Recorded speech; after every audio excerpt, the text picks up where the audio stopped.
PM Suraj इस महत्वाकांक्षी योजना में चंद्रपुर जिले का समावेश हो गया है। 13 मार्च को प्रधानमंत्री नरेंद्र मोदी के हाथों इस योजना का शुभारंभ किया गया। तो आइए जानते हैं इसके संबंध में राष्ट्रीय पिछड़ा वर्ग आयोग के अध्यक्ष तथा पूर्व केंद्रीय गृह राज्य मंत्री हंसराज अहीर ने क्या कहा।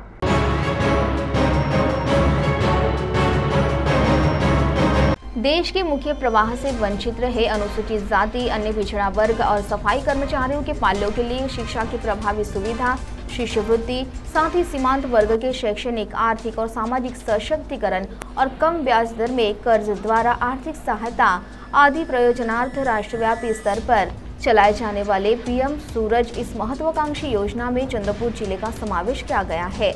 इस योजना का शुभारंभ 13 मार्च को प्रधानमंत्री नरेंद्र मोदी इनके हाथों दूरदृश्य प्रणाली द्वारा किया गया। यह आयोजन वन अकादमी में किया गया था। कार्यक्रम की शुरुआत पूर्व केंद्रीय गृह राज्य मंत्री तथा राष्ट्रीय पिछड़ा वर्ग आयोग के अध्यक्ष हंसराज अहीर इनके हाथों दीप प्रज्वलन कर की गई। इस मौके पर उपजिलाधिकारी देशमुख, मनपायुक्त विपिन पालीवाल, समाज कल्याण अधिकारी बाबा साहेब देशमुख, पूर्व विधायक एडवोकेट संजय धोटे, अनिल फुलझेले, खुशहाल बोंडे इन आदि की मौजूदगी रही। तो आइए सुनते हैं इस संदर्भ में पूर्व केंद्रीय गृह राज्य मंत्री तथा राष्ट्रीय पिछड़ा वर्ग आयोग के अध्यक्ष हंसराज अहीर ने जानकारी देते हुए क्या कहा। सामाजिक न्याय मंत्रालयाच्या माध्यमातून केंद्र सरकारचे या देशातील वंचित वर्ग आहे, ज्यामध्ये ओबीसी वर्गातील असेल, दलित वर्गातील असेल, एससी आणि ओबीसी सोबतच सफाई कर्मचारी कुटुंबियांना या योजनेचा लाभ डायरेक्ट मिळणार आहे।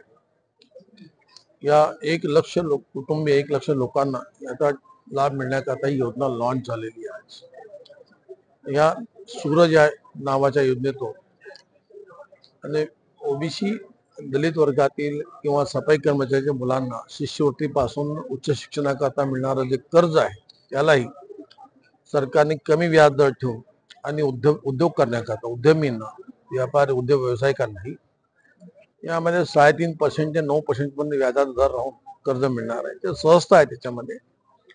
एकूण ही योजना या समाजातील गरिबी संपवण्याकरता आहे, बेरोजगारी संपवण्याकरता एक नवीन मार्ग आहे आणि अतिशय गरीब वंचित वर्गातील मुला मुलींना शिक्षणाकरताही या योजनेचा फायदा होणार आहे। अनेक योजना अजून चालू राहतीलच, पण याला विशेष बाब म्हणून या एक नवीन मार्ग प्रधानमंत्री मोदींनी शोधलेला आहे आणि या कार्यक्रमाच्या माध्यमातून देशामध्ये विषमता अजून कमी होईल। वास्तविक पाहता प्रधानमंत्री महोदयांनी 14 पासूनच या देशामध्ये लोकशाहीचा आदर करत संविधानाच्या आपल्या घटनेच्या मार्गदर्शनाखाली जे समानता देण्याचा प्रयत्न केलेला आहे, जे बाबासाहेबांना अपेक्षित आहे, संविधानाला अपेक्षित आहे, तेच कार्य याही माध्यमातून पूर्ण होईल ही भावना व्यक्त करतो। आणि या चांगल्या उपक्रमामध्ये जे लाभार्थी म्हणजे वर्ग आहेत, सफाई कर्मचारी किंवा एससी वर्ग आहे, ओबीसी वर्ग आहे, या सर्वांना शुभेच्छा देतो आणि प्रधानमंत्री मोदींचे आभारही मानतो। CTV के लिए प्रतिनिधि वैभव रोयारकर की रिपोर्ट।